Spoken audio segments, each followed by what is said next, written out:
Ako ang inyong Lolo Pael. At ako naman si Kabanong. At Ito ang aming kwento.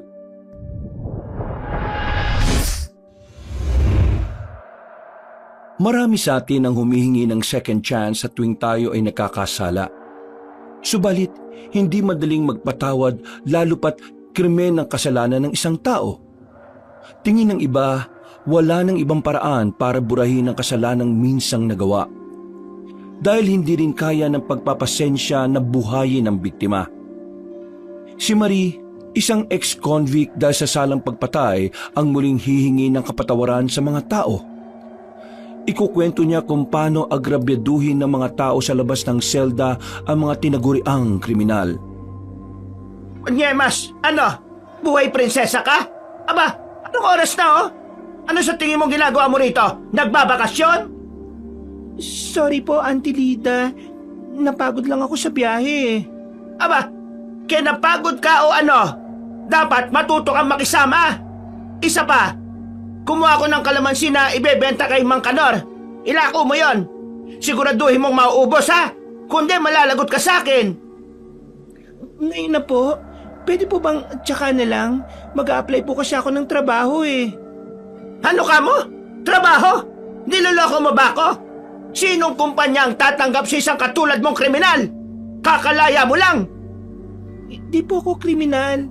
Kung tutuusin, dapat nga ako yung pinanigan ng batas dahil self-defense lang naman yung ginawa ko eh.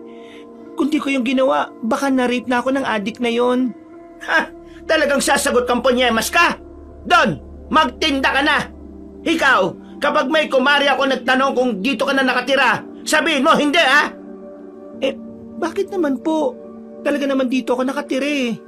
Hindi nila po pwedeng malaman na nagpatira ako ng kriminal dito. Baka sa iba na maghanap ng lugar na mapagkalaruan ng tong-its yung mga yon. Hanggang ngayon pala, sugalera pa rin kayo? Ay, talong ka ng talong! Bumangon ka na dyan!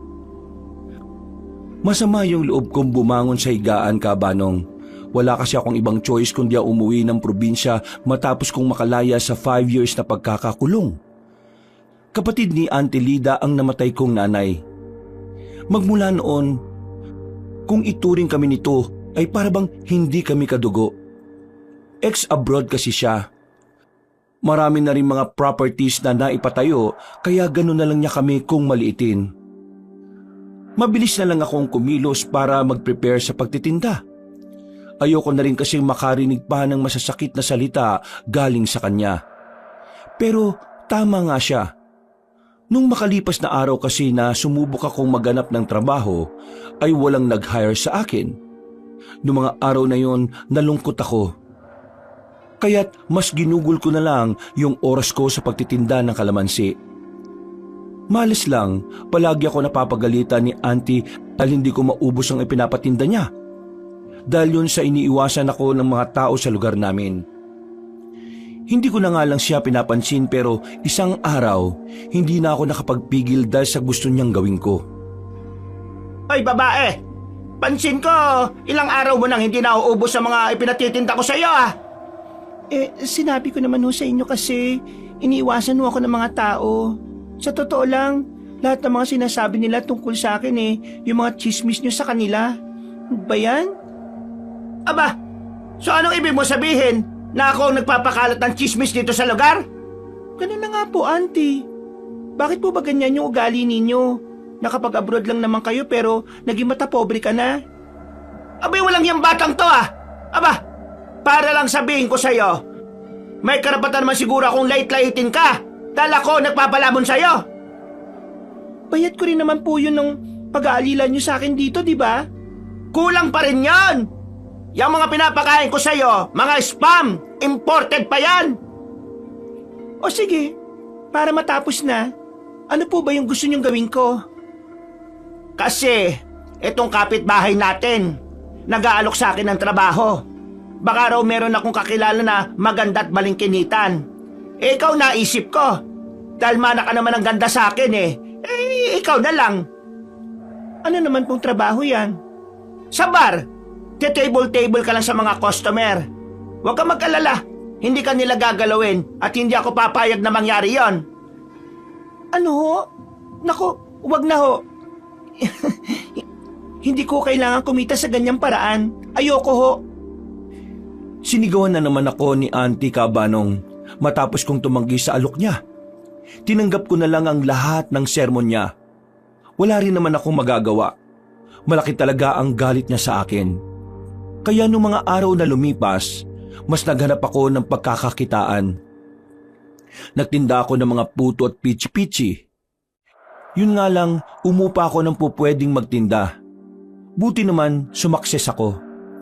Nauubos palagi ang mga paninda ko. Ayun, may naiaabot akong pera kay Auntie. Mukhang may balat nga yata ang puwet ko sa pagtitinda. O napapalibutan lang talaga ako ng mga mapanghusgang tao. Lumipas ang ilang buwan, hanggang sa nasanay na rin ako sa paninermo ni Auntie.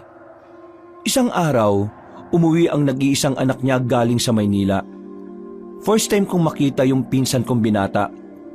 15 anyos lang to.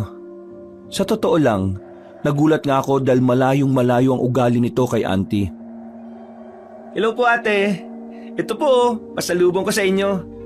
Masarap po yung mga candies na yan. Salamat Julius. Ang laki mo na. Samantalang dati, karga-karga pa lang kita. Tanda mo ba yun? Sorry po. Hindi ko na po maalala eh. Pero di ko naman po kayo nakakalimutan. Di ba po, sa Maynila rin kayo nagstay noon?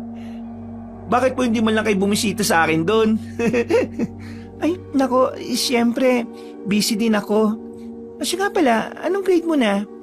Grabe, binata ka na talaga.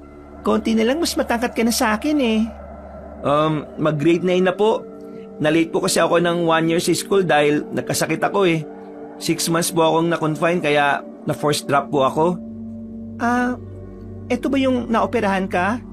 Opo. Ngayon, kumusta ka naman? Buti naman at pumasyal ka dito. Yun po kasi ang request ni Mama. Dito ako mag-birthday. Nasa po pala siya? Nandun siya sa kapitbahay. Binilin ka niya sa akin. Kumain ka na muna at magpahinga. Uwi rin yun maya-maya. Napansin kong naging malungkot ang reaksyon nito, Kabanong.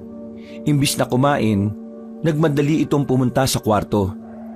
Hindi ko alam kung ano ang problema nila ni Auntie Linda ngayon. Pero sigurado kong nasasaktan ng bata kapag hindi siya inaasikaso. Lumipas pa ang ilang oras, naging busy ako sa kusina. Napagdesisyonan kong magpahinga muna. Kaya naman naabutan ako ni Auntie Lida na nakaupo sa sala. Yan na nga ba sinasabi ko eh. Nalingat lang ako saglit eh. Nakahilata ka na kagad dyan. Hindi ba't pinalinis ko sa iyo yung buong bahay at darating ang anak ko? Auntie, nagpapahinga lang po ako saglit. Nagawa ko na rin po yung mga pinagagawa ninyo. At talagang sumasagot ka pa? Nakapagluto ka na ba ng hapunan? Hindi pa po. Dinidefrost ko pa po yung manok sa freezer. Kung kanina mo pa ginawa yan, di sana nakapagluto ka na. Paano kung dumating yung anak ko na wala pang nalulutong ulam? Kanina po nandito si Julius. Nasa kwarto po siya. Nagpapahinga. At hindi mo man lang ako tinawag? Aba, kunyemas ka talaga. Ma, enough na yan. Ganyan po ba kayo magtrato sa pamangkin nyo? Bakit niyo po siya ginagawang slave? Hindi ko siya ginagawang alila, no? Tinuturuan ko lang siya na maging responsable. Naririnig ko po yung usapan nyo kanini. Gusto ko lang pong malaman nyo, nung dumating ako dito ng 1 PM, may gumagawa si ate sa house chores. Julius, tama na yan. Kanina ka pa dumating? Kumain ka na ba? Teka, ako na maghahanda ng pagkain mo. Wag na po. Di rin naman po ako nagugutom eh. Wala rin naman po akong ganang kumain. Tahimik na pumasok si Jules sa kwarto niya, Kabanong. Masama akong tiningnan ni Auntie bago siya umalis. Ilang linggo pa ang nakalipas, naging mas madalas kaming mag-usap ng pinsan ko. Sa totoo lang, napapansin kong mas lumalapit pa ang loob niya sa akin kesa kay Auntie. Dahil doon, mas nagalit siya sa akin. Tuwing makakita siya ng tamang chance, kinukuti niya ang sentido ko o kaya naman sinasabunutan niya ako. Ilang beses kong sinubukan na lumaban pero hindi ko magawa, Kabanong. dahil wala na akong ibang pupuntahan kapag pinalayas pa ako ni Auntie. Pagkatapos ng ibang araw, dumating na yung birthday ni Julius. Masasabi kong bonggang celebration ng inihanda ni Auntie.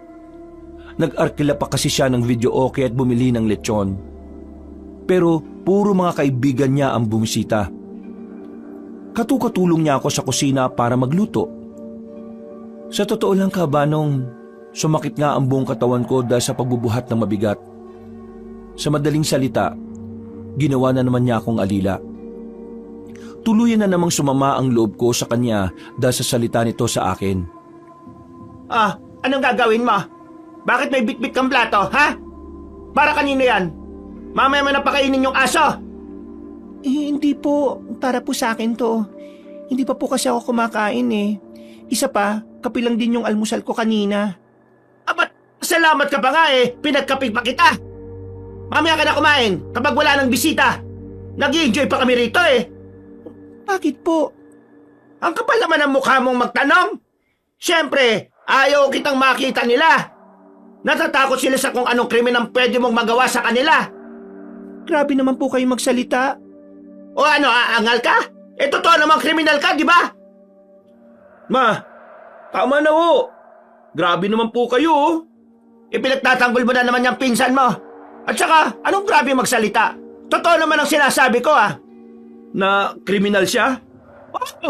Papa, hindi mo kasi alam na kaya hindi ka nabibisita ng ate mo dahil nakakulong siya. Bakit? Hindi mo itinanong sa kanya? Ate, totoo po ba yun? Hindi ba? Hindi makakibo? Palibhasa kasi na-impluwensyahan ka na ng babaeng yan kaya nababarumbado man ako. Pero kahit ano pa man ang background ng isang tao, di ko pa rin dapat magsalita ng ganyan, ma. Anong sinasabi mo? Hiyang-hiya po ako na kayo yung naging mama ko.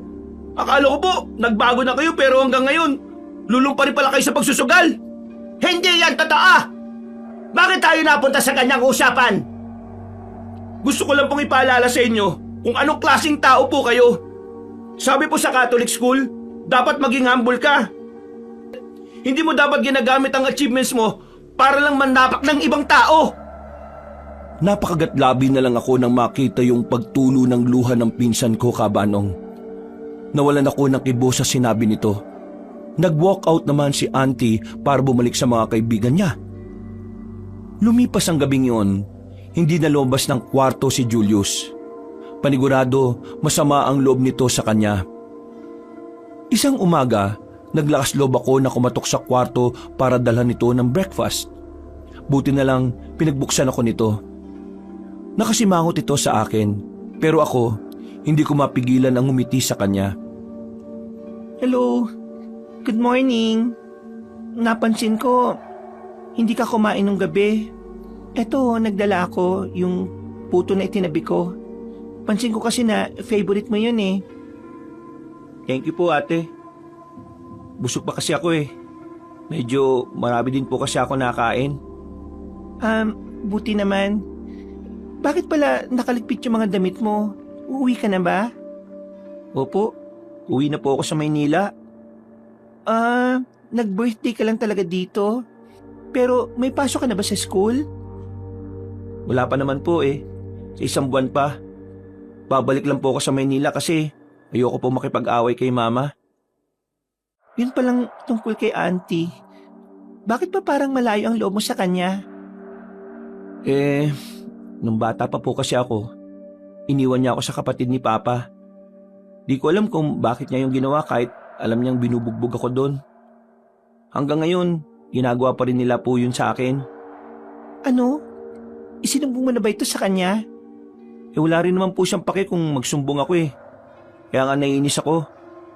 Kasi ngayon, napapansin ko po na ginaganon din po kayo ni Mama. Wala siyang pinakaiba sa mga relatives ni Papa. Bakit hindi ka nalang umuwi dito? Kaya mo naman lumuwas, diba? Opo. Kaya lang, hindi din naman po ako pwedeng umalis doon agad. Hanggat hindi nakukuha yung pamana sa akin ni Papa. Pamana? May pamana sa akin si Papa. Kailan ko lang po yun nalaman. Hindi yun alam ni Mama kaya wag mo pong sasabihin sa kanya ha, promise. Oo naman. Makukuha ko lang po daw yung mana kapag nag-18 na ako. Alam ko na wala silang plano na ibigay sa akin yun pero lawyer na po yung nag-orient sa kanila. Mabuti naman kung ganon. Ay, ba't pala di niyo po sinabi sa akin na nakakulong kayo ng 10 years? Bakit niyo po pinatay yung boyfriend niyo? Boyfriend? Saan mo naman nabalitaan yan? Eh mama, narinig ko kasi kagabi na kinausap niya yung katsikahan niya. Sabi niya, pagpasensyahan ka na daw at pinatay mo yung boyfriend mo. Totoo po ba yun? Yung nakapatay ako, totoo yun. Pero hindi ko boyfriend yung pinatay ko. Nagtitinda ako nun sa isang shop. May 2 lalaki na sumunod sa akin pagkatapos ng shift ko. Sinubukan nila akong hold upin. Ibinigay ko na nga lahat pero yung isa, gusto akong gahasain. Ha? Nangyari po yun sa'yo? Oo. Tinutukan ako ng baril hanggang hinalikan ako ng isa. Buti na lang naagaw ko yung baril at binaril ko yung natangkang gumahasa sa akin. Eh, yung isa po, yung kasama niya. Binaril ko rin, pero di ko siya napuruhan. Tinamaan lang siya sa tagiliran. Nakatakas siya. Nyemas. Nakakainis dahil buhay pa rin yung bugok na yon. Napahinto kaming dalawa sa pag-uusap nang biglang umiksena si Auntie Lida. Dire-diretso itong pumasok sa kwarto para kumustahin si Julius. Samantalang ako, lumabas na agad. Masama pa rin kasi ang loob ko dahil sa sinabi nito nung gabi.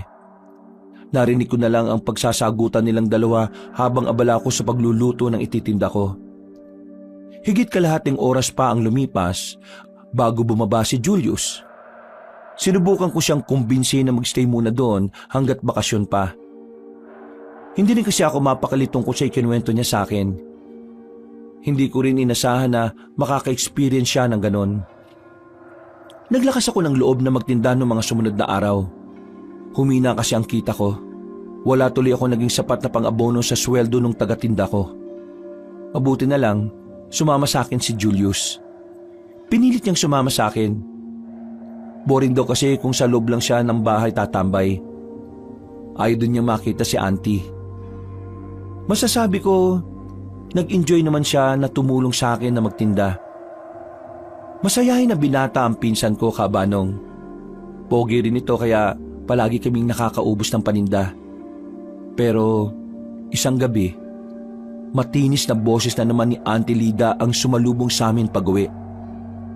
Saan kalokohan mo na naman dinala ang pinsan mo? Di ka na ba talaga nadala sa krimen na ginawa mo? Ngayon, gusto mo pang idamay si Julius? Kalokohan? Nagtinda lang po kami. At saka, anak niyo naman po yung may gustong sumama sa... Pagod na ako sa iyong hayop ka! Galang na po ah. Mas lalo na siguro ako. Pagod na ako na alilain ninyo. Nung pang nabubuhay si Mama, ganyan na ang trato niyo sa amin eh. Ang yabang-yabang niyo. Ah! Mayabang! Ay sige! Di lumayas ka sa mamamahay ko! Layas! Talaga lalayas ako. Pero itong tandaan niyo, huwag kayong umasa na aalagaan ko kayo pag nagkasakit kayo uli. Tama na! Ano ba naman, Mama? Huwag mo naman pagsalita ng ganyan si ate. Ako yung kusang sumama sa kanya na magtinda. Paano? Puro kayo sigaw. Julius, ano to? Bakit mo ko nagagawang sagot-sagutin? Hindi ka naman dati ganyan dahil sobra na kayo. Pare-pareho lang kayo ng mga kamag-anak ni Papa eh. Mga mata pobre. Kung paalisin niyo si ate, sasama ako. Niloloko mo ba ka? Hindi ka pwedeng sumama sa kriminal. Alam ko na po lahat. Hindi kriminal si ate. Inosente siya. Kayo lang yung nag-iisip ng ganyan. Nanlaki ang mga mata ko sa mga salita ni Julius. Nakasimangot itong nag-walk out. Nanginig pa nga ang katawan ko nang idabog niya ang pagsara ng pinto. Nakapamewang na si Auntie nang ibalik ko sa kanya ang atensyon. Di tulad kanina, kalmado niya akong pinaupo sa upuan sa sala. Saglit na umakyat siya sa kwarto para kunin ang photo album ng pamilya nila. Yang nanay mong balasubas, malaki ang pakakautang sa akin. Basahin mo yung huling sulat na iniwan niya. Binenta kanya sa akin kapalit ng mga utang niya. Ano po? Totoo po ba ito? Mukha ba ako nagbibiro? Kaya dapat, gawin mo kung ano ang sinasabi ko sa'yo. Gusto mo naman magkasundo tayo, hindi ba? Paano naman po siya nakapagdesisyon? Sagutin mo ang tanong ko. Gusto mo ba na magkasundo tayo? Opo, Gaano mo kagusto? sobrang gusto po.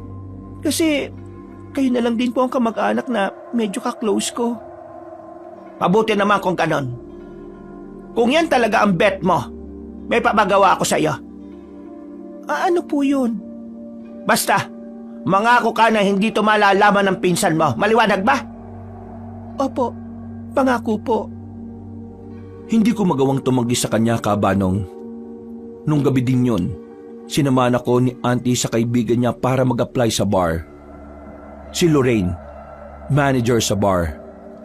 Ipiniliwanag pa nito sa akin kung ano yung gagawin ko. Yun nga ang pag-table sa mga customers. Sabi pa nga nito, mas malaki ang kikitain ko kapag nakipag-sex ako sa mga customers, pero hindi na ako pumayag. Hindi ko kayang ibenta ang katawan ko kapalit ng pera, Kabanong. Sa totoo lang, ayoko sanang ikwento sa inyo pero inalok rin ako ng pera noon kapalit ng pag-urong ko sa kaso dun sa napatay kong nagtangkang gawan ako ng kahayupan. Ayaw kasi nilang maisapubliko ang ginawa nila noon sa akin. Sa pagkakaalam ko kasi, kamag-anak nito ang kapitan. Sa kabila naman ng lahat ng yon, itinuloy kong kasuhan ng isa pang kriminal. Malas ko lang dahil nagawa nilang baliktarin yung kaso. Ako tuloy ang nakulong. Yun ang hindi magawang intindihin ni Auntie. Kaya hanggang ngayon, hinuhusgahan niya ako. Oh, welcome ulit, te. Kahit mga newbie, go dito sa Place of Heaven. Kung madiskarte ka lang, limpak-limpak na salapi ang pwede mong may uwi. Kung yung sinasabi mo magbenta ako ng katawan, wag na lang po. Hoy, wak lang to. Siyempre, may iba pa. Kaya nga tinawag kong Place of Heaven ang lugar na itich. Ha? Ano pa po? Pwede ako magtinda ng mga mani at sigarilyo dito? Ay, te. Ang old school mo naman. Siyempre, pwede ka magtinda dito. Yun nga lang, drugs. Ay, wag na po. Masama yan. Kagagaling ko nga lang sa kulungan Yung ka ng part 2, no?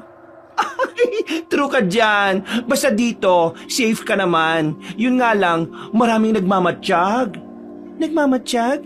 Mga pulis? Diyos ko, ano ba itong pinasok ko? Ay nako, sabi nga nila, don't believe until you see it. Tama ba ang Grahams? Ay, grammar ba yun? O siya, kerabes ka na dyan, ha? Sinundan ko na lang siya ng tingin, Kabanong. Naitawid ko naman din ng gabing yon. Dahil nga, baguhan pa lang ako sa trabaho, wala masyadong nag-table sa akin. Mas nagkaroon tuloy ako ng oras para ikutin ang lugar. Medyo nandiri lang ako sa gawing CR. Nakita kasi ako na naghahalikan. Kamunti ka na tuloy ako maduwal. Sa tansya ko, mga 3:00 na madaling araw nung makauwi ako. Ang dami rin kasi ng mga pinaayos sa akin ni Lorraine. Masasabi ko, mabait naman siyang bakla. Balasubas nga lang kung magsalita.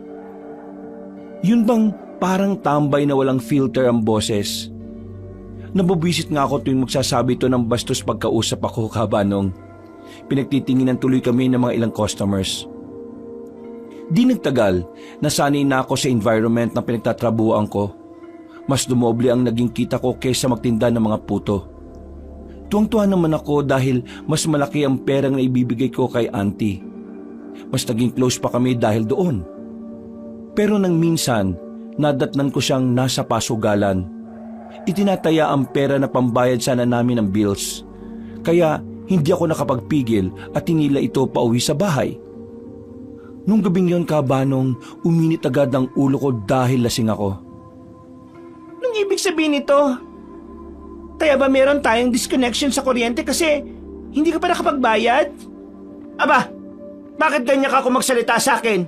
Wala ka ng respeto, ah. Ano ka mo? Respeto? Kayo ba? May respeto kayo sa akin?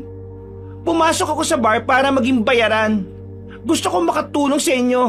Pero puro kasugal. Oo, inaamin ko. Nagamit ko ang pera na ibinigay mo sa akin sa sugal. Hindi na ako nakapagbayad. Bakit naman ganun? Naknanto ko naman Kasi kulang pa ang 4,000 pambayad ng lintik na bills na yan. Alam mo, mas maganda nga kung gumaya ka na sa mga kasamahan mong kumakabit sa customer Hindi ko yung kayang gawin. Kung gusto nyo, kayo na lang ang gumawa. Ay, wala pala kayong asim. Maasim na lang kayo. Anong sabi mo? Halika nga rito! Ang sabi ko, demonya ka! Hayop ka, Lida! Hindi ko intensyon na makipagsabunutan kay auntie. Nagkasakitan kaming dalawa. Naawat lang kami ni Julius. Galit na galit siya sa amin. Kinabukasan, hindi ako nakapasok sa trabaho dahil sa mahabang kalmot sa mukha ko. Yun din naman ang advice sa akin ni Lorraine. Umabsent na lang muna ako dahil walang table sa akin kapag nakita ang sugat ko sa mukha. Mas naging tampulan ako ng chismis dahil sa nangyari. Ichinikan na rin ako ni auntie sa iba pang lugar. Ipinagkalat niya na wala raw akong kwenta. Pero hindi ko sila pinansin. Pansin ko na lang na tumibay ang loob ko mula nung napasok ako sa bar. Hindi na ako mabilis maapektuhan ng mga salita, Kabanong. Magandang bagay naman yon para sa akin. Pero yung kalabanin pala si auntie ang magiging mitya ng kapahamakan ko. Isang gabi, merong 3 lalaki ang nag-table sa akin. Sabay-sabay sila. Nilasing nila ako hanggang sa mawalan ako ng malay. Hindi ko inasahan na bababuyin nila ang pagkababae ko. Isang gabi, nalaman ko na lang ang tungkol sa kumalat na balita sa akin. Naknanto ko naman Ano to? Ang baboy mo naman, te. Paano mo to nagawa? Ha? Ang alin yun? May update na ba tungkol sa mga nang-rape sa akin? Sa kanila? Wala. Sa'yo meron. Sabi mo sa amin, ni-rape ka. Pero hetong video, gustong-gusto mo pa nga. Ha? Hindi totoo yan. Nilasing nila ako. Maniwala ka sa akin, please. Walang maniniwala sa kasinungalingang ginawa mo. Pinaniwala mo kami. Maduming babae ka. Please, hayaan mo magpaliwanag ako. Wala ka nang dapat i-explain. Sinira mo yung pagtitiwala ko sa'yo. Ipinagtanggol kita kay mama pero ito, baboy ka pala. Maikpit kong hinawakan ng braso ni Julius. Kaya lang itinulak niya ako palayo. Hindi ko na alam kung saan ako kukuha ng lakas ng loob, Kabanong.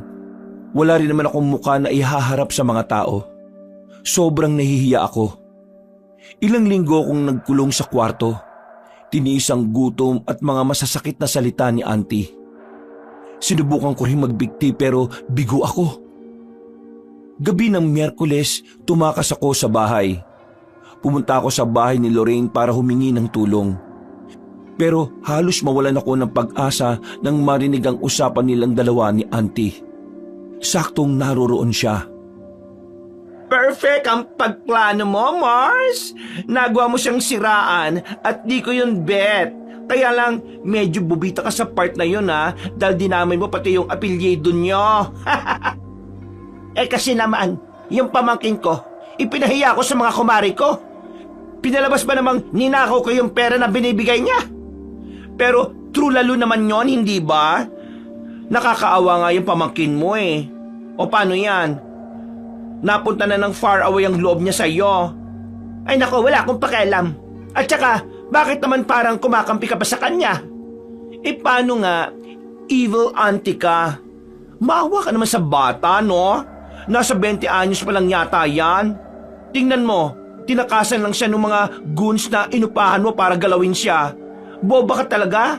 Ay nako, hindi ko na siya cargo mula ngayon. Aba, kung gusto mo, sa'yo na lang siya. Hindi ko siya pagkakait sa'yo. Basta, bahala ka na sa baby niya. Ano ka mo? Baby? Inanakan siya ng mga tarantadong yon? Abay, oo. Wala pang ang planong sabihin sa akin ng gaga. Buti nakita ko yung piti sa basurahan. Anong plano mo? Abay, malay ko. O siya, gabi na. Baka maabutan pa ako ng aswang. Ay, ayaw na mga asong ng intrimitida, no? Gumuyom ang kamao ko sa galit, Kabanong. Si auntie pala ang may pakana ng lahat. Napakawalang hiya niya.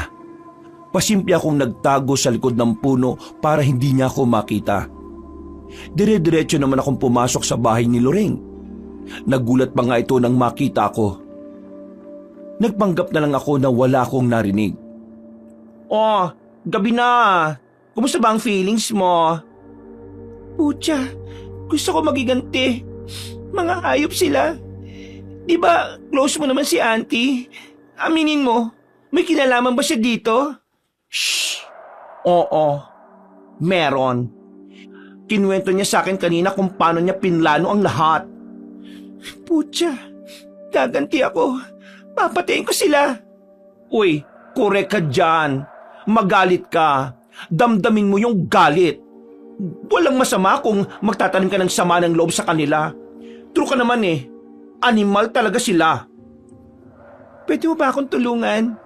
Ay, bakla. Saan naman? Sa revenge? Siyempre, no. Alam mo naman yon. Iniingatan ko ang name ko. Pero pwede ba akong tumuloy dito? Sureness, why not? Pero balita ko, buntis ka. Anong plano mo sa baby? Ipapalaglag ko. Di ko kaya na makitang mabuhay ang hayop na ito.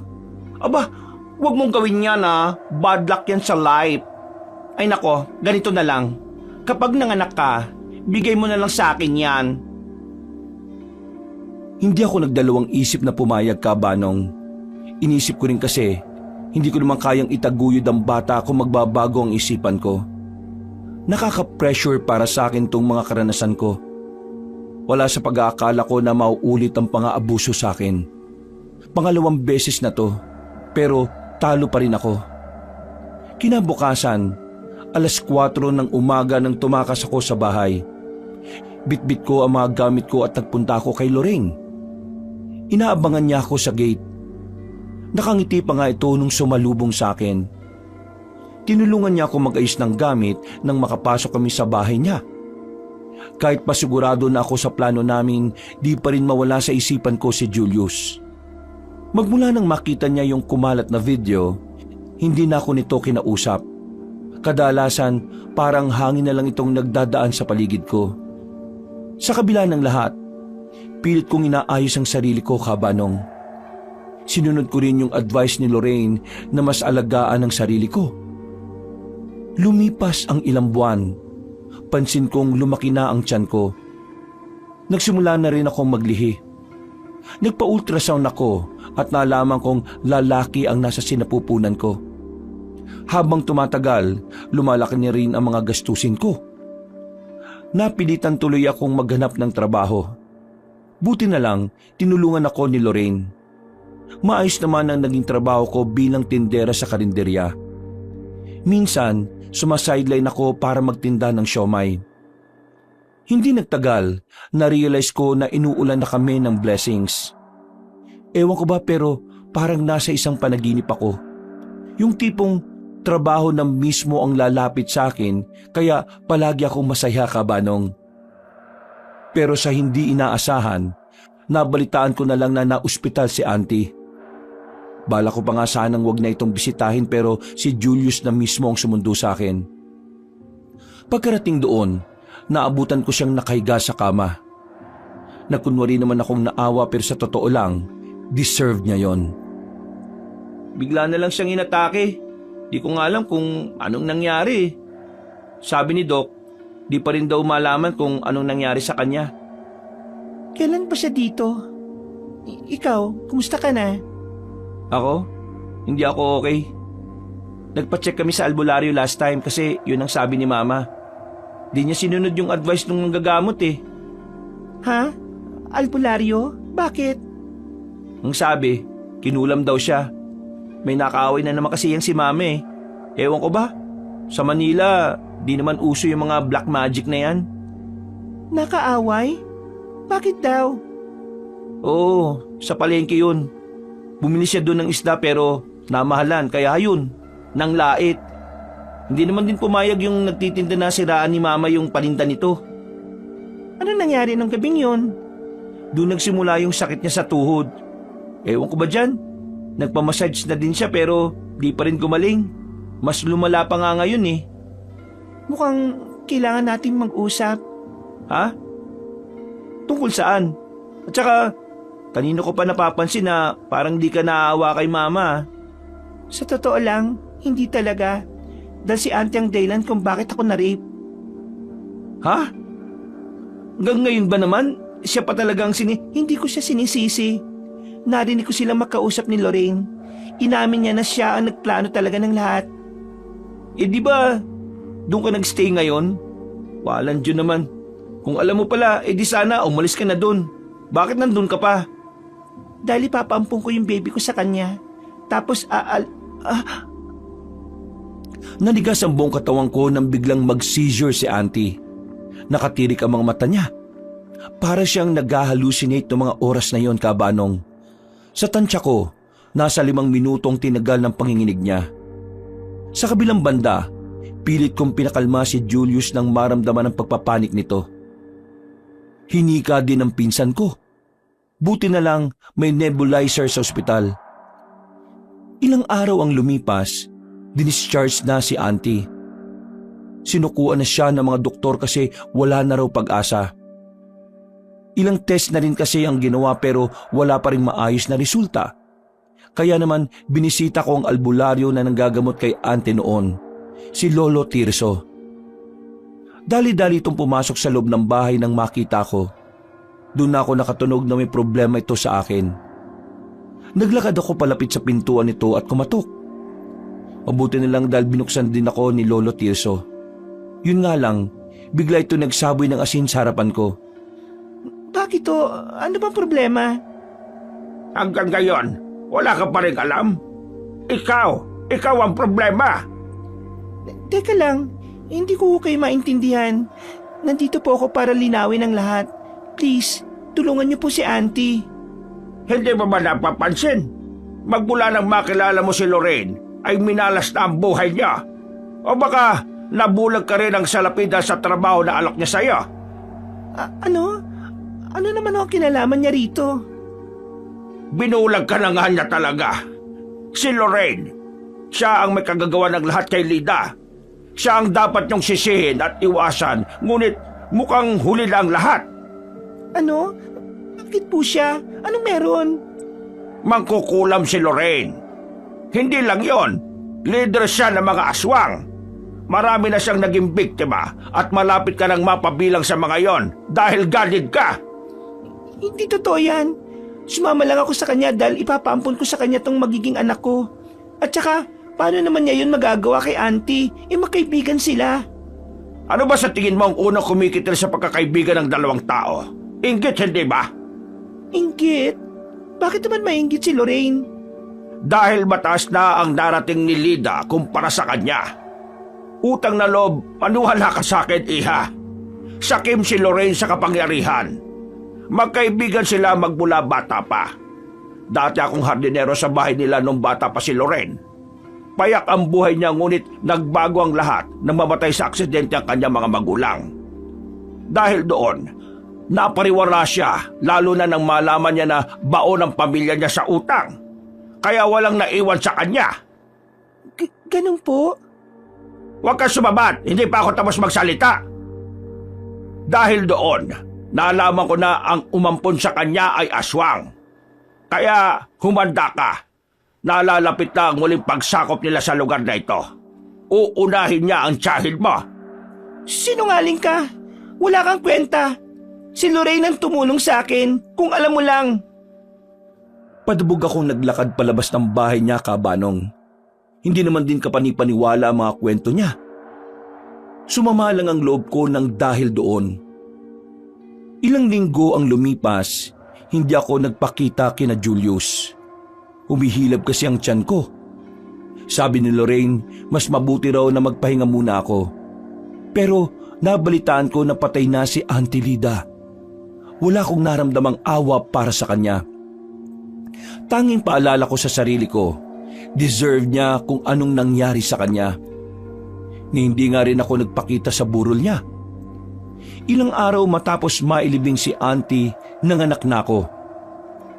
Mas sumama ang loob ko nung makitang itsura ng bata dahil hindi ko to kamuka. Sigurado ko sa sarili na nagmana ito sa demonyong ama nito. Disappointed ako, Kabanong. May halong pagsisisi sa akin dahil ipinagpatuloy ko pa ang pagbubuntis. Dahil ang buong akala ko, makaka-move on ako pero hindi. Sa tuwing makikita ko ang bata, bumabalik lang yung masalimuot na karanasan ko. Kung paano nila ako babuyin at sirain sa publiko. Hindi nagtagal, nakabalik na ako sa pagtatrabaho ko sa bar. Wala rin naman akong ibang choice. Oh, Kerebels ka lang ba? Parang binagsakan ka ng langit at lupa dyan ah. Iniisip ko lang kasi si Julius. Ilang buwan ko na rin siyang hindi nakikita eh. Ay nako, wag mo na yung isipin. Binata na yon. Kaya na nun ng sarili niya, no? Ganun talaga. Siya lang kasi yung Junakis nitong frenemy ko eh. Tanong ko lang, matagal na ba kayong magkaibigan ni auntie? Ay yes naman. Bata pa kami, mag-friendly na kami. Kakaingit nga lang yan minsan eh. Nauungusan ng achievements ko. Buti na lang patay na si... Buti na lang patay na siya? Anong ibig mong sabihin? Ay nako, walay naman no, loka to. Ibig sabihin ko lang, nakaka-rest na siya sa heaven. Di na siya mahirapan, ganon. Meron ka bang hindi sinasabi sa akin? Ha? Na ano? Ano bang gusto mo malaman? Yung tungkol sa pagkamatay ni auntie. May idea ka ba kung saan niya nakuha yung sakit niya? Pati kasi yung mga doktor, nagtataka dahil hindi nila malaman ang sakit niya. Abahoy! Ibig mo bang sabihin, ako ang may kagagawan nun? Malamang hindi, no? Never akong naniwala sa black magic na yan. Ay naku, diyan ka na nga. Mag-ready ka na rin. Yung mukha mo, ayusin mo. May customers tayong paparating. O sige na, babush! Kunot-no ko itong pinagmasdan na naglakad palayo sa akin, Kabanong. Medyo may pagka-weirdo siya dahil halatang umiiwas siya sa tanong ko. Isinantabi ko na muna lahat ng yon para tapusin ang trabaho ko. Nung minsan mag-day off ako, kami lang ang naiwang magkasama ng anak ko. Hindi ko rin ito natiis na hindi alagaan. Narealize ko, hindi ko dapat isisi sa kanya ang mga kasalanan na ginawa sa akin. Dahil inosente pa rin ito. Doon nagsimulang magbago ang tingin ko sa bata. Kadalasan, ako na nagpipresenta na mag-alaga dito. Hanggang sa isang araw, napansin yon ni Lorraine. Hoy, bakla! Teka lang ha. Kala mo ba hindi ko napapansin na minsan inilalayo mo sa akin yung si Rudolfo ko? Hindi naman, syempre. Ako pa rin naman ang nanay niya kaya hayaan mo na ako. Ano ka mo? Nanay? Aba, big word!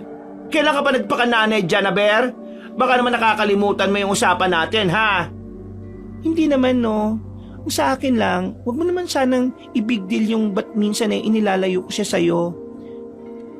Yoko naman lumayo ang loob sa akin ng anak kong Taba-Ching-Ching. Speaking of, may plano na ako sa Junakis kong yan, no? Kapag nag 3 months old yan, dadalhin ko na siya sa Bicol. Ha? Dadalhin sa Bicol? Ang layo naman. At saka, bakit hindi ko alam na may plano ka? Ako pa rin naman dapat yung nagdidesisyon na. Ay nako, ipaubayan mo na sa akin ang bagets na yan. Hindi mo rin naman yan kayang itaguyod. Mag-visit ka na lang doon if ever. Mas maganda kasi doon. Ay, sige na nga. Basta wag mo itago sa akin si Rodolfo, ha? Sure, Mare. Ay, siya nga pala. Nabalitaan mo ba yung patayan ngayon sa kabilang bayan? Ha? Patayan? Anong meron doon? May mga biktima. Wasak yung tiyan. Baka nga totoo na may nakapasok na mga Abu Sayyaf dito eh. Kung ganon, safe ba tayo sa bar? Paano kung doon sila next pumunta? Kahit papaano nakalma naman ako. Kaya lang hindi ko may alis sa isipan ng hindi mag-alala para kay Julius. Ngayong mag-isa na lang siya sa bahay, wala nang magbabantay sa kanya. Ilang araw ang lumipas. Sinubukan kong kausapin si Lorraine kung pwede na dito na lang sa amin magstay si Julius pero hindi to pumayag. Dahilan niya, wala na raw kaming saktong budget para magdagdag pa ng isang kasama sa bahay. Pero hindi ako tumigil. Dahil doon, nauwi sa argumentong lahat. Nung una, nagpipigil pa ako dahil nasa tabi ako ni Rodolfo. Pero isang masakit na salita ang sinabi niya. Aba, talagang makulit ka yan, no? 30 ba yung puyo mo? Yang pinsan mo, baka nga addict na yan eh. Huwag mo naman pagsabihin ng ganyan si Julius. O bakit? Ba't naman bawal? Freedom of speech ang tawag doon. Palibasa, bobo ka eh. Kinakausap kita na maayos Mag-isa na lang yun sa bahay. Ba't hindi siya gumora pabalik sa Baynila? Nandun yung buhay niya. Tulad nga na sabi ni Lida, di yan po pwede dito sa probinsya. Pigilin na nga akong lumayo sa kanya, Kabanong. Ayoko na munang makipagtalo. Nakaisip kasi ako ng plano. Yun ay itatakos ko si Rodolfo sa kanya. Gusto ko kasing mabantayan ang pinsan ko. 3 araw ang lumipas, nagpanggap akong naka-move on na sa pagtatalo namin. Hanggang sa isang gabi, hindi ako pumasok sa bar. Sinabi ko na lang na nagkamensa ko ng biglaan at sumakit ang puson ko. Pero nung gabing yon, umuwi ako sa amin kasama ang anak ko. Oh, ate, nandito ka pala. Sino kasama mo? Ilak mo yung pinto, mag-impake ka. May pupuntahan tayo. Ha? Saan naman? Gabing-gabi na. Baka tayo pa yung matsyempo anong sinasabi nilang Abu Sayyaf. Basta, dalian mo na. Wala nang oras.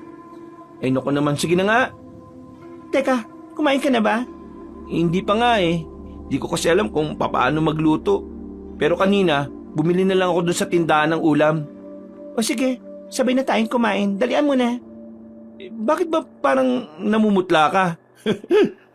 Tumakas ako kay Lorraine. Ayaw niya kasing doon ka magstay. Ayun, nagtalo kami. Yung anak mo, ba't dala mo? Akala ko ba may agreement kayo nung Lorraine na yon? Nagbago na yung isip ko. Hindi ko na ito ipapaampon. Ay, ang dami mong daldal. Wala na tayong oras. Teka, ito na. Tapos na. Hindi na kami nagsayang ng oras pa. Dumiretso kami sa bahay ni Lolo Tirso. Nagtaka pa nga siya kung bakit nandun kami kaya nag-explain ako. Pero binalaan niya kami na mas lalong mag-ingat. Nakakapit pa rin daw sa lahi namin ang kulam. Nung una, naging maayos naman ang lahat. Nag-resign ako sa work ko para tutukan si Rodolfo at Julius. Kadalasan, sumasideline na lang ako bilang labandera sa mga kapitbahay. Pero nagulat na lang kaming lahat nang may matagpo ang patay sa tabing ilog. Isang lalaki na nasa 30s ang edad ng biktima. Nakasuot pa ito ng pantalon pero wakwak ang tiyan nito. Sabi sa amin ni Lolo, para daw itong inimbalsamo dahil nawawala ang bituka at iba pang laman loob. Gulong-gulo ang isipan ko, Kabanong. Di ko kasi alam kung ano ang paniniwalaan ko. Karamihan kasi, sinasabi na mga NPA daw ang may kagagawa nito. Samantala, si Lolo ay pinaniniwala ang aswang ang may kagagawa ng lahat. Isang araw, tuwang-tuwa na umuwi si Julius. Maigpit niya akong niyakap at saka umapir pa sa akin. Oh, bakit parang ang saya mo? Saan ka ba galing? Nag-apply po ako ng work, sideline lang. Ayun, natanggap naman ako. Mag-start na ako mamaya. Ha? Bakit naman naghanap ka pa ng trabaho? Siyempre nakakaya naman. Aasa lang ako. Wala akong pambili ng foods natin. Nako, ikaw talaga. Huwag mong alalahanin yon. Sabi ko naman sa'yo, di ba, hindi kita pababayaan. Okay lang sa akin yun, te. Tsaka, para may pambili na rin ako ng toys ni baby.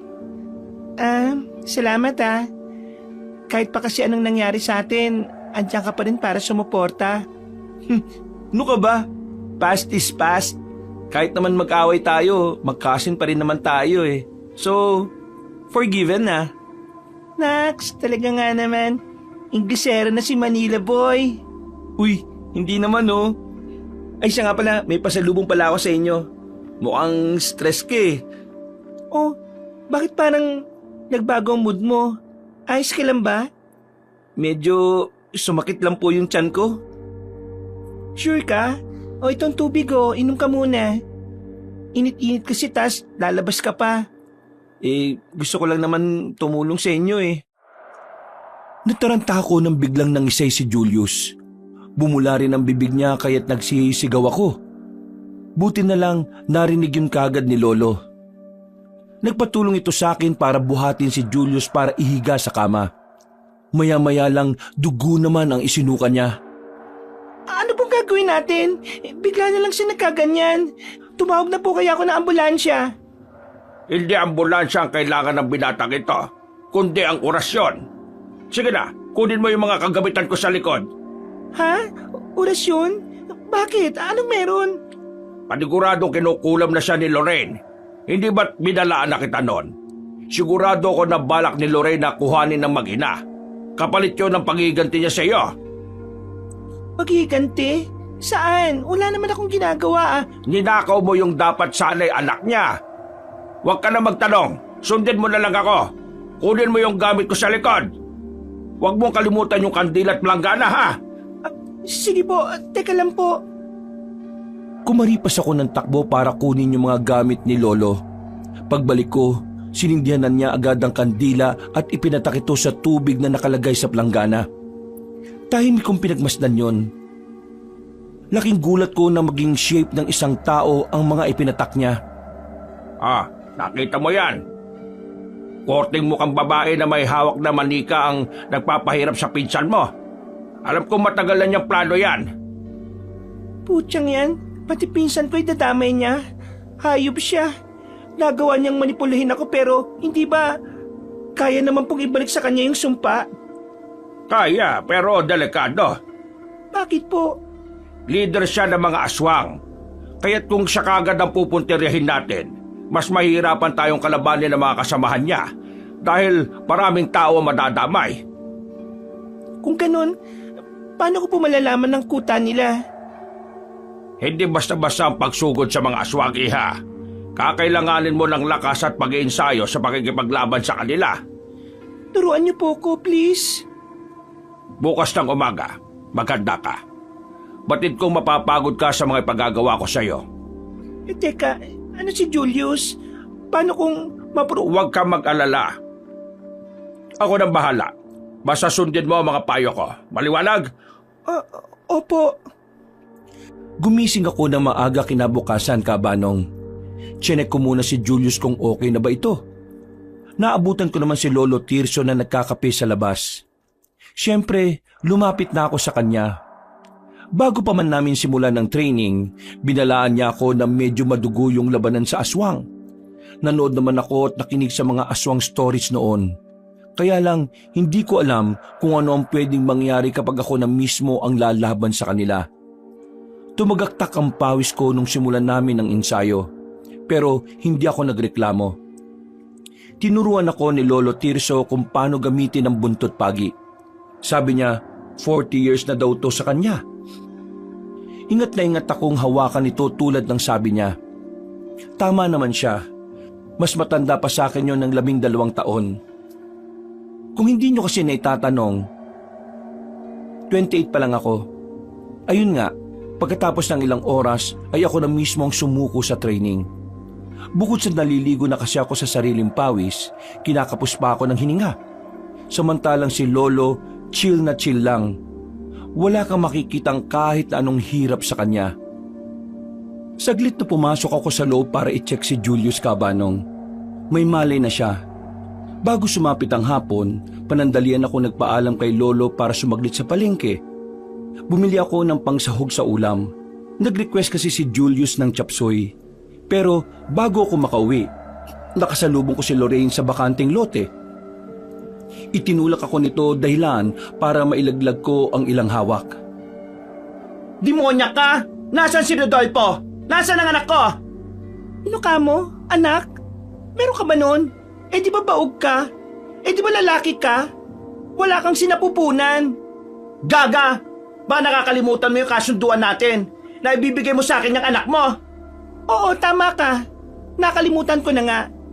pwede bang tumigil ka na? Kalimutan mo na yung agreement natin. Malandi ka! Pagsisisihan mo to! Ikaw ang magsisisi. Akala mo ba, hindi ko alam na ikaw ang nagpakulam kay auntie? Ngayon, pinsan ko naman ang pinahihirapan mo. Hindi totoo yung sinasabi mo, no? Sinungaling ka! Nakausap ko si Lola Tirso. Naalala mo siya? Siya yung hardinero nyo noon, di ba? Bago pa kayo maghirap, kaya kawawa ka naman. Bawiin mo yung sinabi mo. Never kaming naging purita! Os, bakit ko naman babawiin? Kaya nga, nainggit ka kay auntie. Kaya pinatay mo siya, di ba? Yun naman ang gusto mo, di ba? Ang gumanti sa kanila. Ginawa ko yun for you. Dapat nga mag-thank you ka pa sa akin eh. Thank you? Bakit? Dahil pinatay mo ang kamag-anak ko? Binabalaan kita. Alam kong may kaugnayan ka sa mga krimen dito sa lugar. O ngayon, matatakot ako sa'yo? Tonta ka talaga. Pwe! Sa oras na malaman ko na meron ka pang ibang biktima, hindi ako magdadalawang isip na ibalik sa iyo ang kulam. Help! Nakakasyokot naman, bruha ka. Lumaban ako nang bigla niya akong sabunutan, Kabanong. Buti na lang nai-apply ko yung mga itinuro sa akin ni Lolo Tirso. Kahit papano, nadepensahan ko ang sarili ko. Sa palagay ko, hindi siya titigil kung di ko pa nailabas ang bawang na binili ko. Nung makita niya yon, feeling ko ay natakot siya. Napatigil kasi siya at nagtatatakbo palayo sa akin. Dahil sa lumubog na ang araw, tumakbo na lang ako pauwi kesa habulin siya. Agad na yumakap sa akin si Lolo Tirso na makita ang pamimikas ko.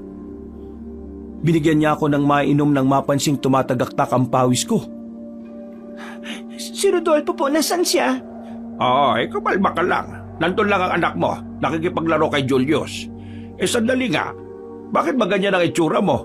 Samantalang kanina maayos naman ang postura mo Si Lorraine po, nakita kami ng baklang yon. Gusto niyang kunin ang anak ko sa akin. Hindi ko hayaang mangyari yun. Ay hindi talaga, iha. Magmula nang mamatay ang tiyahil mo, ipinangako ko na poprotektahan ko kayo. Maraming salamat po. Walang anuman. Hindi na iba si Lida sa akin. Gayon din kayo. Gusto mo bang rumonda tayo mamayang gabi? Ronda? Bakit naman ho? Dahil hindi nakuha ni Lorraine ang gusto niya, sigurado maglalabas siya ng galit sa mga mortal. Paniguradong may matatagpuang patay bukas kung hindi natin to mapipigilan. Ba't po kasi hindi natin sugurin yung kuta nila o i-report sa mga pulis? Hindi ka ba nagtataka kung bakit malakas ang loob niyang pumatay? Bakit po? Yun meron silang kapit sa mga parak. Hindi natin pwede basta-basta i-report sila dahil wala rin naman tayong ebidensya. Gusto mo bang mapornada ang mga plano natin? Kumuyom ang mga kamay ko dahil sa sinabi niya, Kabanong. Doon ko na-realize na tama nga siya. Dapat muna namin isikreto itong mga plano namin. Pagsapit ng ganap na 11:00 ng gabi, nag-ayos na kami ng gamit na dadalhin sa ronda. Bago umalis, siniguro muna ni Lolo Tirso na magsabit ng bawang sa paligid ng bahay. Tinulungan ko rin siya magsaboy ng asin sa 4 na sulok ng bahay. Pansin ko ang pagtataka kay Julius. Kaya sinabi ko na mabisang pantaboy ito ng mga aswang. Nag-advise din ako sa kanya na huwag magpapapasok ng kung sino. Binigyan ko rin siya ng bagong hasa na itak para magamit niya kung may mag-akyat bahay man. Habang naglalakad sa mapunong bahagi ng lugar, hindi ko maiwasan ang kabahan. Pumalma ka lang. Hindi pa nga tayo nakakainkwentro ng mga aswang ang bigat na ng paghinga mo. Dinig na mga binging tenga ko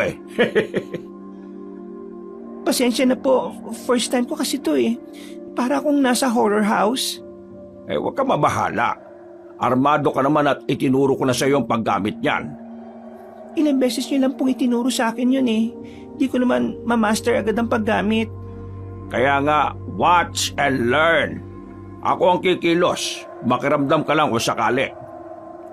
Pero talaga po bang andito sila tumatambay? Ang lamok dito Hindi mo ba alam?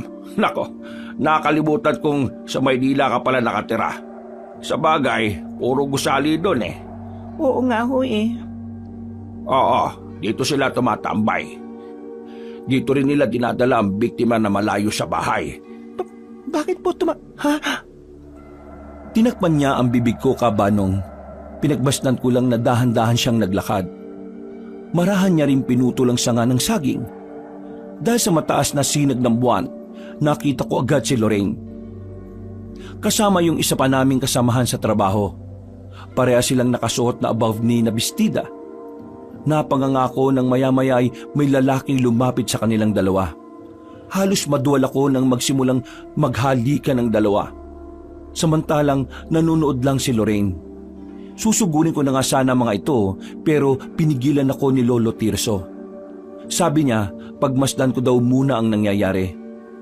Ilang minuto lang ang lumipas, halos maihi ako sa takot nang biglang mag-anyong aswang ang kasama ni Lorraine. Takot naman na sumigaw ang lalaking nakahubad. Samantala, si Lorraine ay sarkastikong tumatawa. Bago pa man ako makasugod sa kanila, inilabas na ni Lolo Tirso ang pana at saka tinira yung aswang. Naalala ko, isinawsaw niya sa pinulbos na bawang ang mga bala nun. Kaya agad na nawalan ng buhay ang aswang. Nakatakas ang lalaki nang tumakbo palayo si Lorraine. Nilapitan naman namin kaagad ang aswang. Doon sumambulat sa paningin ko ang itsura nito, Kabanong. Mahaba ang mga pangil nito at nanlilisik na mga mata. May mahahaba't matutulis din itong kuko. Tingnan mo mabuti ang itsura ng nilalang. Gusto ko maging pamilyar ka sa kanila. Saan po natin yan dadalhin? Sa mga puno ng kalamansi. Siguradong matutuwa ang mga yon. Bakit po? Turo ng tatay ko, mainam daw na pataba ang mga katulad nitong hayop. Ilang taon na rin ang huli kong mabigyan ng pataba mga puno ko ng kalamansi. May tanong lang po ako. Ano yon? Dalian mo to, uwi na tayo. Matagal niyo na pong alaman tungkol sa pagsapi ni Lorraine sa aswang, di ba? Bakit po hindi niyo man lang sila pinigilan noon? Iha, tumatanda na ako. Marupok na ang buto ko at hindi na ganun kagaling sa pakikipaglaban. Alam ko marami sila. Sa totoo lang, napangunahan ako ng takot noon magmula nung magkapamilya ako. Pamilya? Nasaan na po sila? Namatay sila sa sunog.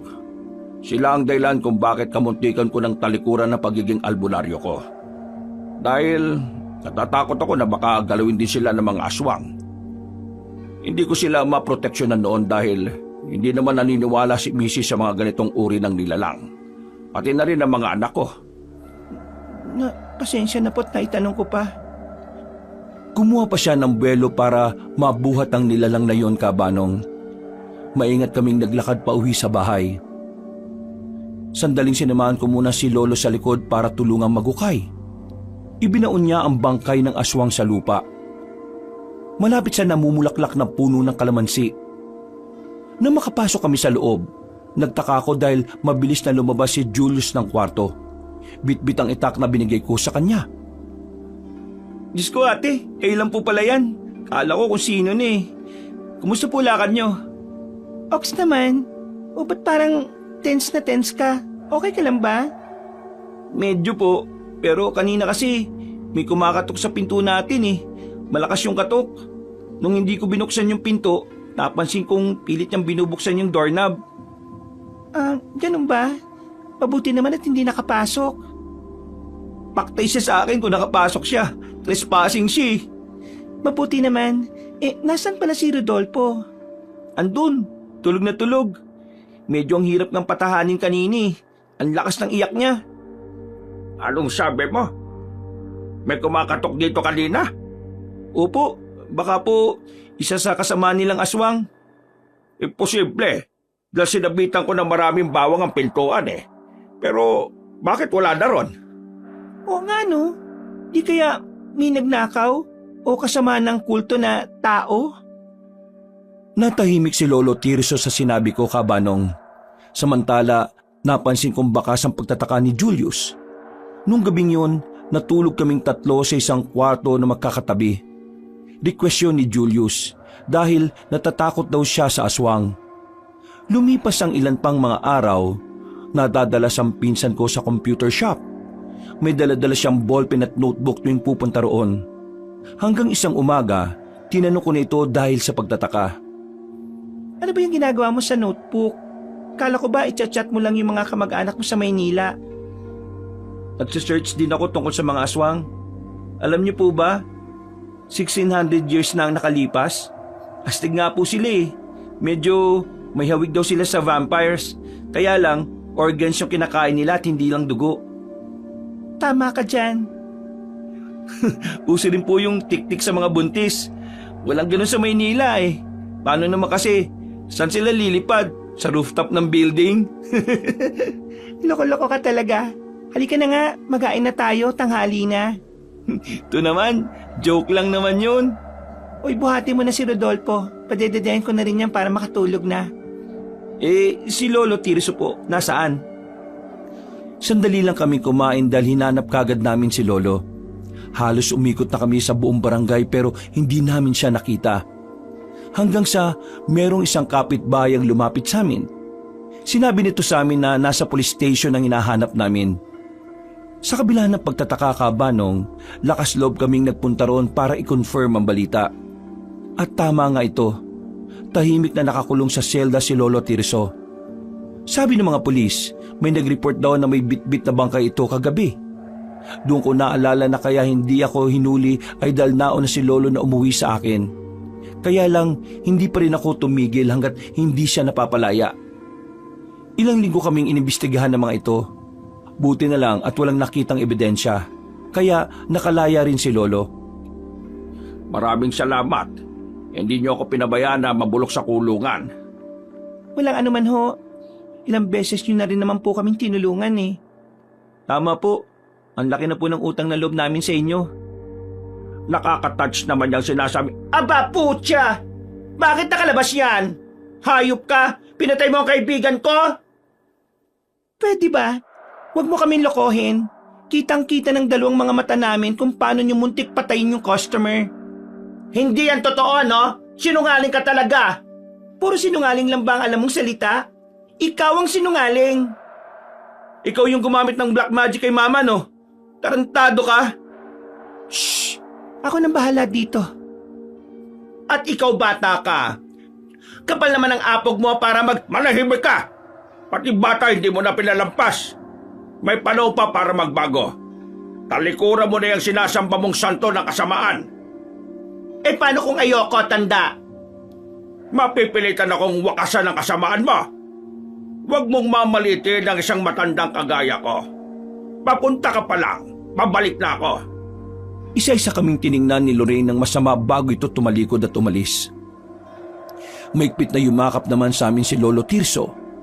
Agad kong hinanap ang bangkay ng aswang kung saan niya inilibing nang makauwi kami.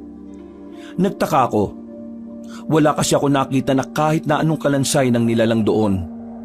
Paliwanag ni Lolo, sinunog na raw niya ang katawan ng nilalang. Dahil yon sa kwento sa amin ni Julius na may nagtangkang pumasok sa bahay. Ilang buwan na ang lumipas. Medyo naging tahimik ang lahat. Wala na kaming nabalitaan na nireport na pinatay. Kaya lang, imbis na kumalma, kinabahan ako. Si Rodolfo kasi, nakakapaglakad na. Natatakot ako na baka isang araw, wala na siya sa piling namin. Pilit naman akong kino-comfort ni na Julius. Pero dumating pa rin yung araw na yon. Nawala si Rodolfo isang umaga. Agad-agad kong hinanap ito sa bakuran pati na sa kapitbahay pero wala talaga. Kutob ko kabanong si Lorraine ang may kagagawan. Nasaan na si Rodolfo? May update na ba? Chinek niyo na ba si Lorraine? Nasa kanya yung anak ko? Umalma ka, iha. Hahanapin natin ang anak mo. Kalma? Paano ko kakalma? Hindi ko alam kung nasaan si Rodolfo, yung anak ko. Pupunta ako kay Lorraine mamaya. Bakit mamaya pa? Please, ngayon na po. Kailangan ko munang i-report to sa mga pulis. Si Lorraine po, pinuntahan ko kanina pero wala na raw sila. Lumuwas na po nung Wednesday pa. Putya, iha. Alam mo ba kung saan pwedeng makita ang babaeng yon? Sa Bicol po, doon daw po dadalhin si Dolpo. Pumunta na po tayo doon, please naman. Buti na lang nakinig sila sa akin, kabanong. Nung madaling araw, lumuwas kami papunta sa Bicol. Hindi kami tumigil sa paghahanap hanggang sa napilitan kaming umupa muna ng maliit na apartment.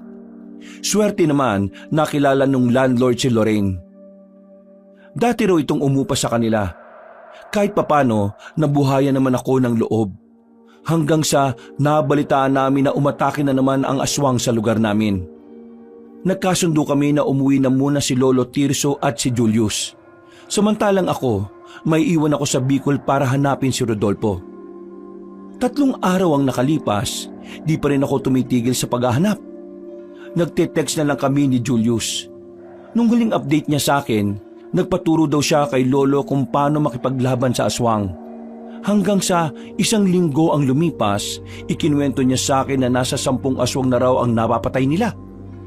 Masaya ako, Kabanong.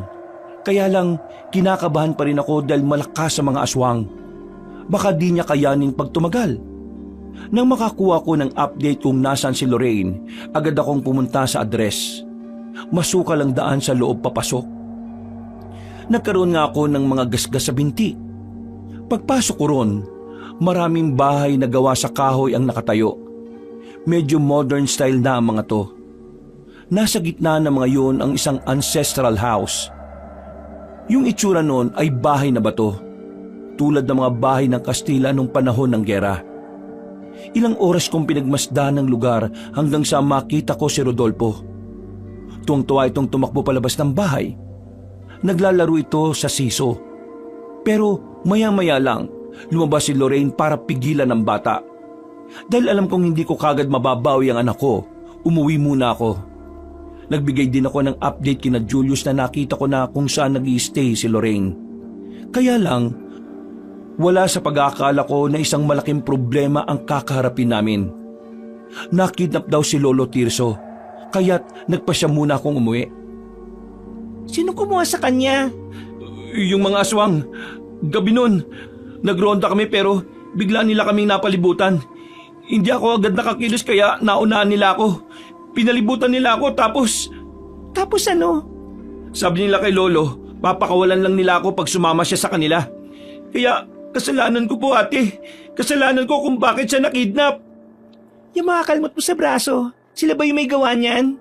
Hindi po. Nagplano po ako mag-suicide doon kasi natakot po ako. Hindi ko alam kung anong gagawin ko. Kung di ka pa umuwi, baka patay na ako. Ano? Sorry po, naglaslas po ako sa braso. Maigpit na niyakap ko si Julius, Kabanong.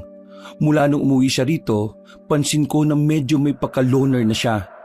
Minsan nga, sinusubukan kong magtanong pero parang di siya komportable. Pero nung minsan, nabanggit niya sa akin yung anxiety niya.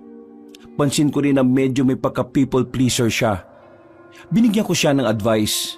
Pagkatapos, ginamot ko yung sugat niya sa braso. Ipinaliwanag ko sa kanya kung saan ko nakita yung tinutuluyang ngayon ni Lorraine. Kaya sabi niya, baka daw nandun si Lolo Tirso. Kagad naman kaming nagdesisyon na sumugod doon. Madaling araw ng kinabukasan na makaluwas kami papunta sa Bicol. Nakausap din namin yung nagpapaupa ng bahay. Nag-warning to sa amin na mag-ingat. May mga sumubok daw kasi na pumasok sa kuta ng mga aswang pero hindi nakalabas. Nung gabi, dinala namin ni Julius sa mga armas na pwede naming magamit. Higit 12:00 na ng gabi na makarating kami sa kuta. Dama ko ang panginginig ng katawan ni Julius, Kabanong, kaya panandalian ko pa siyang kinomfort. Natakot yata siya sa sinabi ko na mag-ingat dahil doon nakatira ang mga aswang. Mataas ang sinag ng buwan kaya nagtago kami sa ilalim ng puno ng nara. Nagplano kami na ako muna ang papasok sa loob. Ilang saglit lang, may narinig kami mga alulong ng aso mula sa hindi kalayuan. Agad naman na nag-prepare si Julius para sa magiging laban namin. Nung marinig kong nakatakbo na ang mga asbo o yung mga asong aswang, maingat akong tumakbo papasok sa bahayan. Saglit na tiningnan ko pa ang pinsan ko at tumango. Dahan-dahan akong naglakad papasok, Kabanong. Kahit papano, hindi ako ganong nahirapan dahil wala namang mga bantay. Pumasok ako sa dirty kitchen. Buti na lang, may daan papasok sa mismong bahay na bato. Panandalian naman akong naistatwa nang makarinig ng impit na ungol galing sa pamilyar na boses. Nagmamadali akong lumapit sa pintuan kung saan ko narinig yon. Inilapat ko ang tenga sa pinto na parang kwarto at doon ko narinig si Lolo Tirso. Tama na. Pwede bang tumigil ka na sa pananakit ng mga taong inosente? Heto na ako. Ako ang gusto mo, hindi ba? Che, huwag ka maingay, tanda. Di pa ako finish sa paghiganti ko, no? Ano ba bang gusto mo? Nasa iyo na rin naman si Dolpo. Ganun ka ba kadesperada? Hoy, hindi ako desperada, no? Waiting ako sa kanila. Sa kanila? Sino? Yang si Marie. Di mo ba siya knows? Alam kong hanggat nabubuhay yan, hindi siya titigil hanggat di nakukuha ang betsyong niya. Tingin mo ba may liligtas niya pa kami dito? Ganun ka ba katanga? Tado, tumahimik ka. Baka sungal-galing kita dyan eh. To answer, yes, nararamdaman ko sila. Ano? Kaya mag-ready ka, kasi putya, papatayin ko sila sa harap mo. Che! Nanlaki ang mga mata ko sa narinig. Nalaman ko lang na binusalan na niya yung bibig ni Lolo nang ungol na lang ulit ang narinig ko. Maingat naman akong tumakbo para hanapin kung nasaan si Dolpo. Nabawasan ang bigat ng loob ko nung makita ang isang kwarto. May maliit na aswang sa pintuan. Nakita ko doon si Dolpo na mahimbing ang pagkakatulog. Kaya lumapit ako para buhatin ito. At lumabas sa dirty kitchen. Pero napahinto ko nung makasalubong ang 3 asbo. Agad na pinaligiran nila ako. Marahan akong napatras dahil hindi ko mabunot ang armas sa tagiliran. Buhat ko kasi yung anak ko. Patigilid naman akong ngumisi nang makita si Julius na lumalakad palapit sa likuran ng mga nilalang. Bago pa makalingon sa kanya ang mga ito, sinabuyan niya agad ng asin ang mga nilalang. Dahil doon, nagwala ang mga ito at doon niya mabilis na pinagtatataga.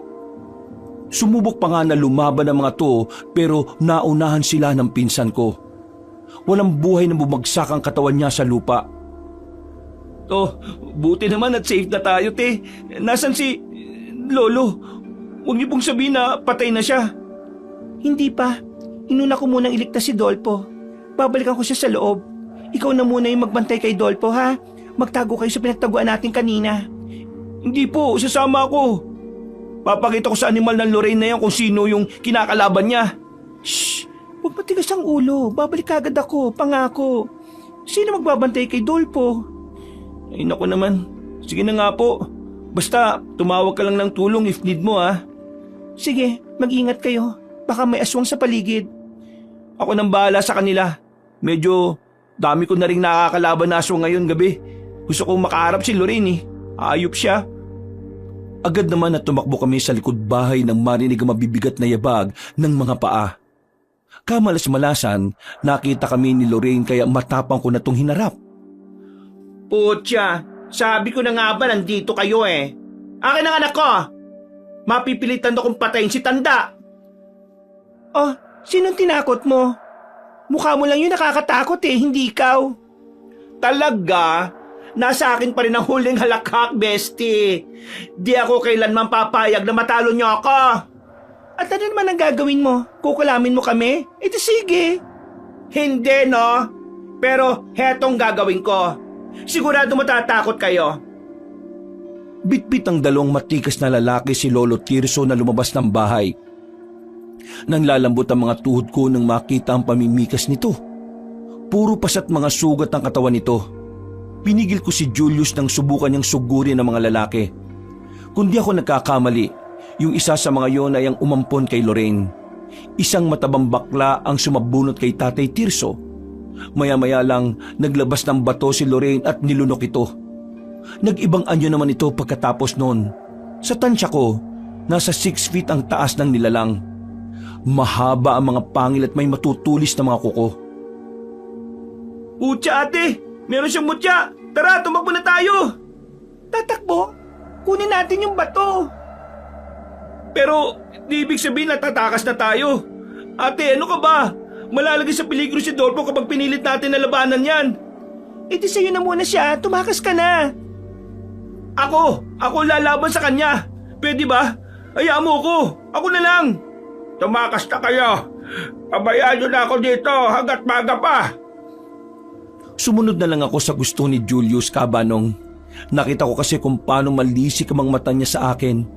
First time kong makita yun. Tumakbo ko sa labas. Nagtago kami ni Dolpo sa ilalim ng puno ng nara.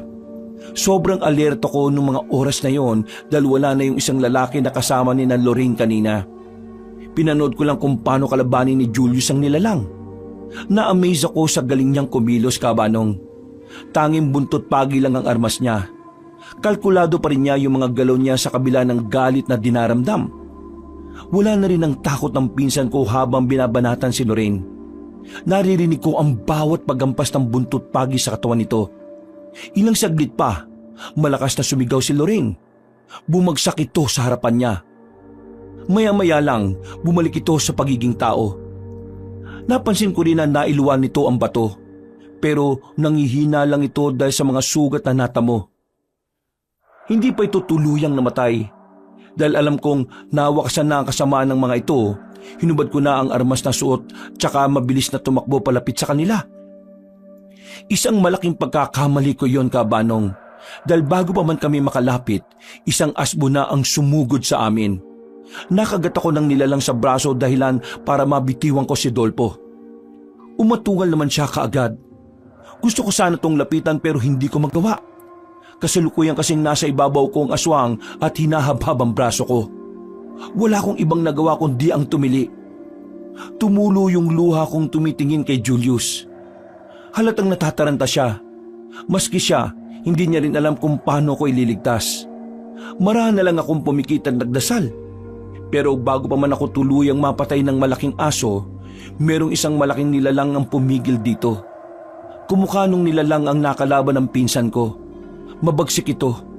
Inipon ko ang natitirang lakas ng katawan para tumayo para kunin ang buntot pagi. Susugurin ko sana yung nilalang pero pinigilan ako ni Lolo Tirso. Wag! Hindi siya kalaban! Siya si... Julius! Ano ho? Nakita ko nilulok niya yung mutya para mailigtas ka. Ang sugat mo, akin na. Talian natin ang damit. Rico!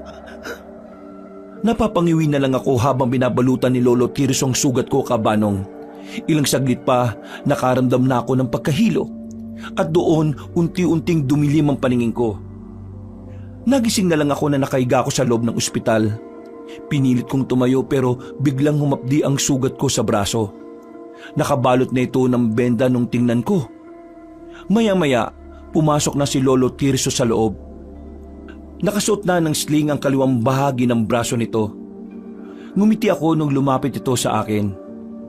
Kumusta na kalagayan mo, Iha? Huwag ka mag-alala. Ligtas na tayo dito. Nasan po si Julius, pati yung anak ko? Bumili lang sila ng pagkain sa baba. Pabalik na rin yon. Bumalik na po siya sa normal? Di na po ba siya aswang? Kusa naman bumabalik sa normal ang isang tao kapag lumunok ito ng mutya.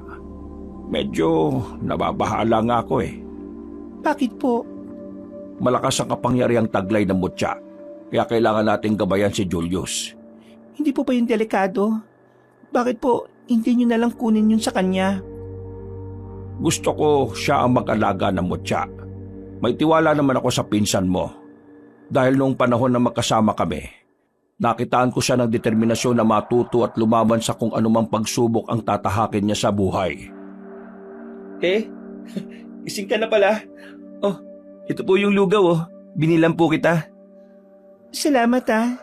Salamat dahil iniligtas niyo ang buhay namin ni Dolpo. Ano ka ba? Wala yun no.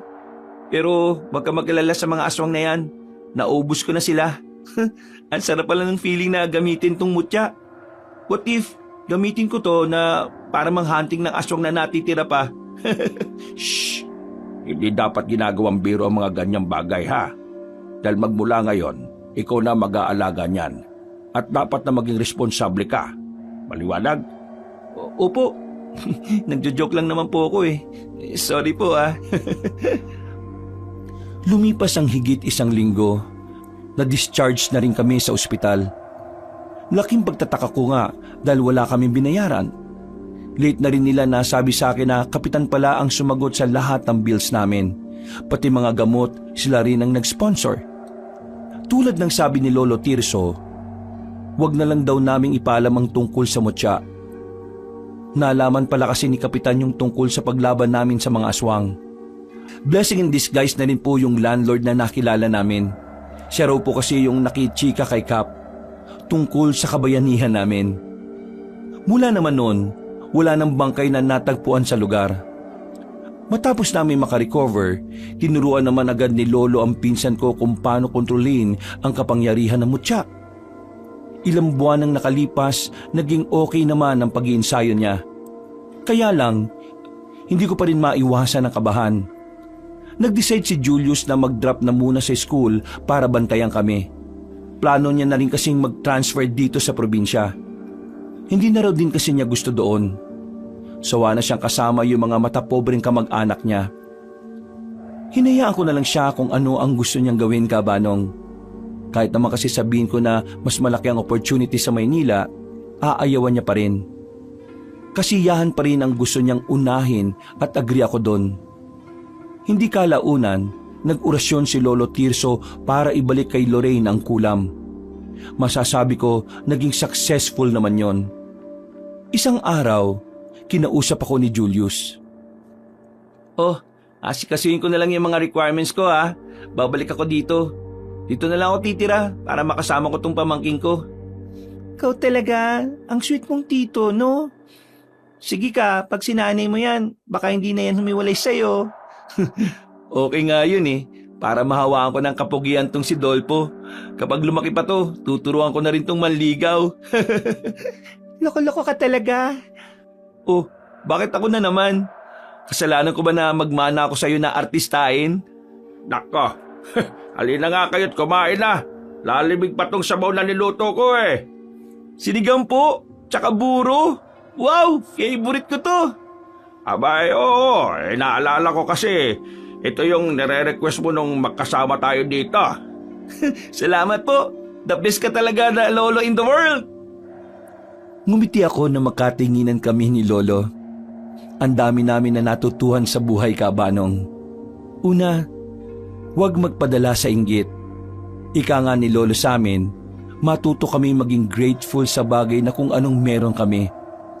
Sobrang natutuwa ako dahil kahit hindi niya kami kaano-ano, nagagawa niya kaming protektahan. Pamilya ang turing namin sa isa't isa. Pagkatapos ng isang taon, nakabalik na rin si Julius sa school. Ito na rin ang nagpresenta na magturo kay Dolpo na magsulat. Sabay-sabay kaming naka-move on sa past. Dito na nagtatapos ang kwento ko, Kabanong. Sana ay may natutunan rin ang ating mga kabangers at mga kayanggaw. Maraming salamat po. Wakas.